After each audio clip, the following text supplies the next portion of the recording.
అందరికీ నమస్తే. ఇది చూస్తే మీకు అర్థమై ఉంటుంది. సర్వరోగ నివారణ క్యాబినెట్ సబ్ కమిటీ అంటే ఏంది అనేది చెప్పే ముందు ఫస్ట్ ఒకటి చెప్తా మీకు. మామూలుగా గవర్నమెంట్ దగ్గరికి ఏదైనా సమస్య వస్తే ఏం చేయాలి? ప్రభుత్వం సమస్యకి పరిష్కారం చూపాలి. అయితే ఈ ప్రభుత్వం సమస్య ఏదన్నా వస్తే దాన్ని డైవర్ట్ చేయడానికి ఫస్ట్ చూస్తుంది. ఒకవేళ డైవర్ట్ చేసే అవకాశం లేదు ఆ ఇష్యూకి అనుకున్నప్పుడు ఇంకొక విధానంలోకి పోతుర్రు ఇప్పుడు ప్రభుత్వంలో ఉన్నటువంటి వాళ్ళు. అదేంటి అంటే క్యాబినెట్ సబ్ కమిటీ. అవును, మామూలుగా అయితే ఆ ఇష్యూని డైవర్ట్ చేసేటువంటి అవకాశం ఏమన్నా ఉందా అనేటువంటిది ఫస్ట్ చూస్తారు.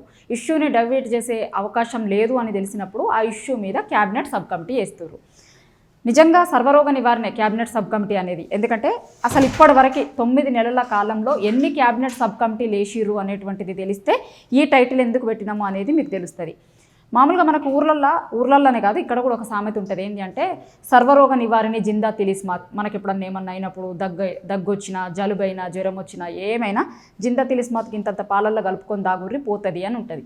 గట్లనే గవర్నమెంట్కి ఏం సమస్య వచ్చినా కూడా ఇప్పుడు వీళ్ళకి కనిపిస్తున్న జిందా తిలిస్మాత్ ఏంటి అంటే క్యాబినెట్ సబ్ కమిటీ.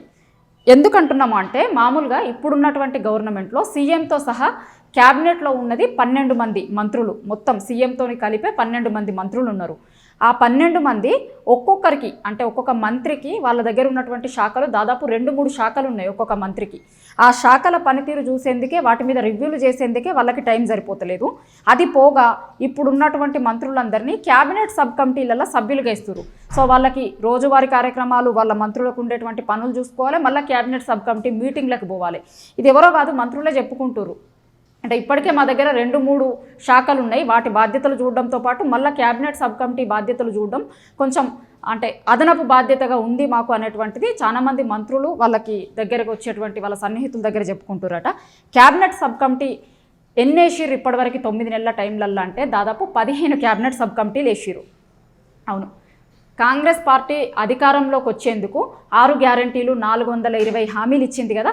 ముందే తెలుసు వాళ్ళకి ఈ 6 గ్యారంటీలు 420 హామీలు అమలు కావు, వీటిని అమలు చెయ్యలేము మనము అనేటువంటిది కూడా తెలుసు. కానీ ముందైతే అధికారంలోకి రావాలి, అధికారంలోకి వచ్చిన తర్వాత చూద్దాము అనేటువంటి దాంతో వీళ్ళు 6 గ్యారంటీలు 420 హామీలు ఇచ్చిర్రు.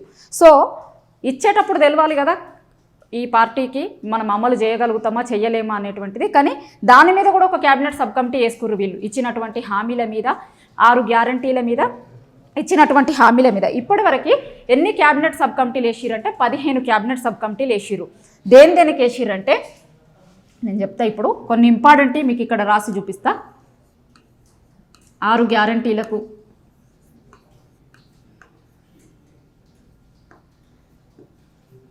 తర్వాత నిరుద్యోగుల ఇష్యూ,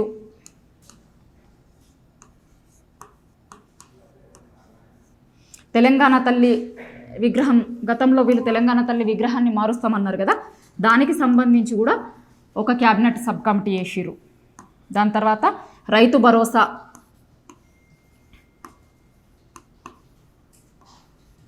ఇరిగేషన్ మీద కూడా వేసిర్రు.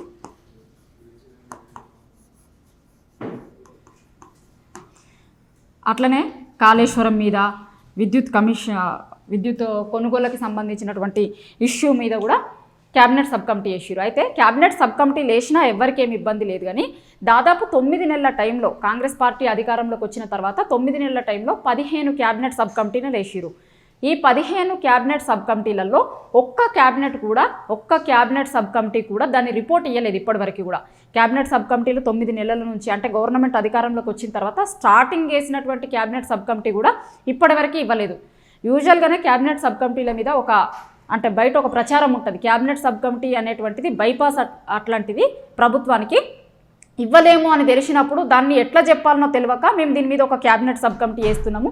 ఎప్పుడు అడుగు గవర్నమెంట్ను పోయి ఇప్పుడు నిరుద్యోగుల ఇష్యూ మీదనో ఇంకొకటి అడిగితే మేము క్యాబినెట్ సబ్ కమిటీ వేసినాము, క్యాబినెట్ సబ్ కమిటీ రిజల్ట్ రాగానే దీన్ని అమలు చేస్తాము అనేటువంటిది చెప్పుకుంటూ వస్తారు వీళ్ళు. దాదాపు 9 నెలల నుంచి కూడా గవర్నమెంట్ వచ్చిన తర్వాత స్టార్టింగ్లో వేసినటువంటి కమిటీ రిపోర్టే ఇప్పటివరకు కూడా ఇవ్వలేదు.